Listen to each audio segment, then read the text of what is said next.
నమస్తే, నేను మీ Gopi. Welcome back to our channel. ఈరోజు మనతో వచ్చరికి Realtor Oxygen founder cum CEO doctor Nandi Rameshwara Rao గారు ఉన్నారు. సార్ నమస్తే సార్. సార్, నిర్మలా సీతారామన్ గారు ట్యాక్సెస్ అనేది చాలా ఇంక్రిమెంట్ చేశారు. సో మధ్యతరగతి నుంచి ఉన్న వాళ్ళ దగ్గర కూడా చాలా భయపడుతున్నారు ట్యాక్స్ కట్టాలంటే. సో అందులో భాగంగా ఈ ట్యాక్స్ల వల్ల రియల్ ఎస్టేట్ ఏమన్నా దెబ్బతింటుందా, లేకపోతే రియల్ ఎస్టేట్కి నష్టమా లాభమా? మీ మాటలు. ఇవన్నీ నువ్వు ట్యాక్స్ ఎక్స్పర్ట్ అన్నట్టు ఎట్లా మీరు ఇంటూ ఎక్స్పర్ట్ కదా సార్ రియల్టర్లో ఎక్స్పర్ట్. నేను ట్యాక్స్ క్వశ్చన్ అన్నట్టు ఇక్కడ రెండు ఉన్నాయండి. నిర్మలా సీతారామన్ గారు ఇచ్చిన దాంట్లో క్యాపిటల్ ఒక పర్టికులర్ సెగ్మెంట్ కి ఇంపాక్ట్ ఉంటుంది. పెద్దగా ఏం చేంజెస్ లేవు. ఇప్పుడు మనకి ఇండివిజువల్ గా ట్యాక్స్లు చూసుకుంటే కనుక ఇండివిజువల్ సాలరీడ్ ఎంప్లాయీ కానీ ఒక 15-17 వేలు తేడా వచ్చింది. న్యూ ట్యాక్స్ పాలసీ ఉంటుంది, పాత ట్యాక్స్ పాలసీ ఉంటుంది. ఆ రెండు పాలసీలో వాళ్ళు ఈ బడ్జెట్లో ఇచ్చినప్పుడు చూసుకుంటే కనుక పాత పాలసీని డిస్కంటిన్యూ చేసి కొత్త పాలసీని ఎంకరేజ్ చేసేటట్టు ఉంది. బట్ ఓవరాల్ గా చూసుకుంటే హిందీలో 19-20 కా ఫరక్ అంటారు. పెద్దగా అన్ని లక్షల్లో తేడా వచ్చినంత ఇదేమీ జరగలేదు. ఒకటి క్యాపిటల్ గెయిన్స్ ఇండెక్స్ సిస్టమ్ ఉండేది, ఆ ఇండెక్స్ తీసేస్తా ఉన్నారు. అది పెద్ద సబ్జెక్ట్, నువ్వు ఇచ్చిన 5 నిమిషాల్లో నేను మాట్లాడలేము. మూడోది, రేట్లు పెరిగితే మాత్రం డెఫినెట్ గా ఇంపాక్ట్ మారుతుంది. ఇప్పుడు తెలంగాణ గవర్నమెంట్ ఆల్రెడీ పెంచడానికి నోటిఫికేషన్ సన్నాహాలు జరుగుతున్నాయి, ప్రణాళిక జరుగుతుంది. భూమి రేట్లు ఎంత పర్సెంట్, 20-50% ఏరియా బట్టి. అంటే అక్కడ మెయిన్ రీజన్ ఎందుకు వచ్చిందంటే గవర్నమెంట్ వాల్యూ అంటే గైడ్ లైన్ వాల్యూ అంటాం, దానికి మార్కెట్లో అమ్మే దానికి చాలా వ్యత్యాసం ఉంది. అంటే ₹1,00,00,000 ఒక ఎకరం అనుకోండి ఎక్కడైనా, ఫర్ ఎగ్జాంపుల్ 100 కిలోమీటర్ తర్వాత ₹1,00,00,000 10 లక్షలకే మనం పబ్లిక్ ట్యాక్స్ కడుతున్నారు. మిగతా 90 లక్షలు కట్టట్లేదు, అందరికీ తెలుసు. అటు ఐటీ డిపార్ట్మెంట్ తెలుసు, ఇటు గవర్నమెంట్ తెలుసు. ఎందుకు చర్యలు తీసుకోవట్లేదు అంటారు? దానికి ఉన్న ఆటంకాలు దానికి ఉంటాయి. సో మనం విత్తనం వేయగానే చెట్టు పళ్ళు రావు కదా.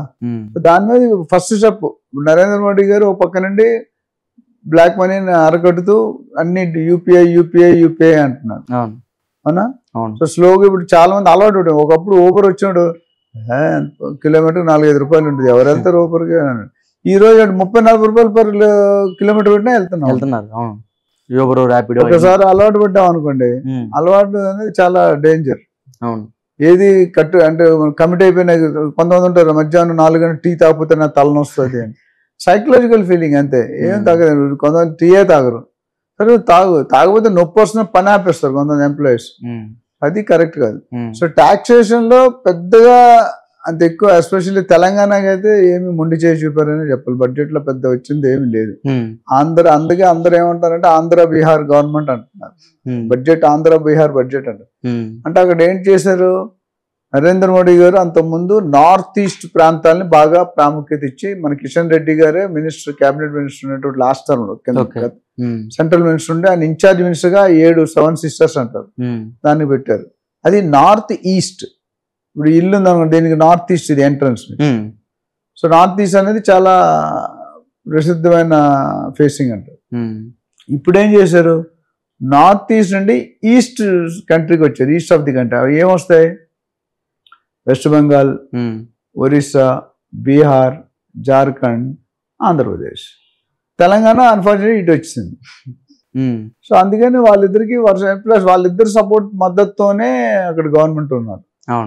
వీళ్ళిద్దరు బయటకు వస్తే గవర్నమెంట్ పడిపోతుంది. ఏపీ బీహార్ అది. ఒకటి నితీష్ కుమార్ గారు, ఇంకోటి చంద్రబాబు నాయుడు గారు, కూటమి. సో ట్యాక్స్లో అనుకున్నంత పెద్ద చేంజెస్ అయితే జరగలేదు. గత 10 సంవత్సరాలు కూడా ఇండివిజువల్గా సామాన్య ప్రజలకి ఏం పెంచాడు, స్టాండర్డ్ డిడక్షన్ అనేది 50,000 ఉండేది, 75,000 చేశారు, 25,000. అది కన్వేర్ నథింగ్. అందరూ 1,25,000-1,50,000 వస్తుంది అనుకున్నారు ఎగ్జామ్షన్. రెండోది, ట్యాక్స్ స్లాబ్ రేట్లో కూడా కొద్దిగా పెంచారు, అంటే కొద్ది తగ్గించారు. 3 lakhs to 7 lakhs స్లాబ్ 2.5% మారింది. సో ఓవరాల్ గా చూసుకుంటే కనుక లాస్ట్ టైంకి ఇప్పటికి ఎవరైనా ఒక 10 లక్షల ఇన్కమ్ ఉందనుకోండి, ఆయనకు 17,000 ట్యాక్స్ తగ్గే అవకాశాలు కనిపిస్తున్నాయి. 15 నుండి 17,000. అంతకు మించి పెద్దగా కొన్ని ఐటమ్స్ లో ఇప్పుడు క్యాన్సర్ డ్రగ్స్ అని, కొన్ని ఎలక్ట్రానిక్ మొబైల్స్ అని, అట్లా కొన్నిట్లో రేట్లు తగ్గించారు, కస్టమ్స్ సుంకం తగ్గించారు. గోల్డ్ ఎస్పెషల్లీ గోల్డ్ రేట్ లో 6.4% 6% కస్టమ్స్ తగ్గించారు. ఆల్రెడీ ఒకప్పుడు నాకు తెలిసి 68 దాకా వెళ్ళింది గోల్డ్, 68,500 10 గ్రాములు కులం. ఇప్పుడు వచ్చేసరికి అది 58, 57 లేకపోతే మారుతూ ఉంది. మొన్నటి వరకు 60,000 ఉంది, ఇప్పుడు ప్రస్తుతానికి 60,000 ఉంది. సో అంతకుముందు అంటే 10-15% తగ్గింది, ఓవరాల్ గా 10% తగ్గింది. అదే 24 క్యారెట్ అయితే మేబీ 70,000 అంత ఉంది రఫ్ గా. అంతకుముందు 75, 76 దాకా వెళ్ళింది. సో బడ్జెట్ లో ఎప్పుడు కూడా నరేంద్ర మోడీ గారు ఇంక్రిమెంటల్ బడ్జెట్ చేస్తాడు, ఒకేసారి షాక్లు ఇవ్వడు. అంటే ఈసారి షాక్ ఇచ్చారు సార్. అంటే ఒక 10 లక్షలు సంపాదించాడు, ఖచ్చితంగా 3 లక్షలు ట్యాక్స్ కట్టాలి కదా. అంతేం లేదు, అదే పెద్ద తేడా లేదు. ఆయన ఏమన్నారు, పాతది కూడా కట్టుకుంటే మీరు కొత్తదైనా వాడుకుంటున్నారు.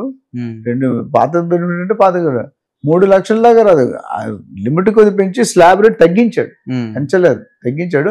బట్ ఇంకా ఎక్కువ ఎక్స్పెక్ట్ చేశారు జనాలు. సో దానివల్ల అంత ఎక్కువ జరగదు. సో నరేంద్ర మోడీ గారు ఏంటంటే షాక్ అంటే మనకు గొత్తులో పడ్డాం అనుకోండి, నడుతున్నాడు, బండి కింద పడతావు, నువ్వు కింద పడతావు, కాళ్ళు చేతులు ఇరుగుతాయి. సో అందుకే నరేంద్ర స్లోగా తీసుకెళ్తున్నాడు బండిని. అంటే ఎవరికి పెంచినట్టు చెమకుట్టినట్టు కూడా లేకుండా చూస్తాడు, పెంచుతున్నాడు.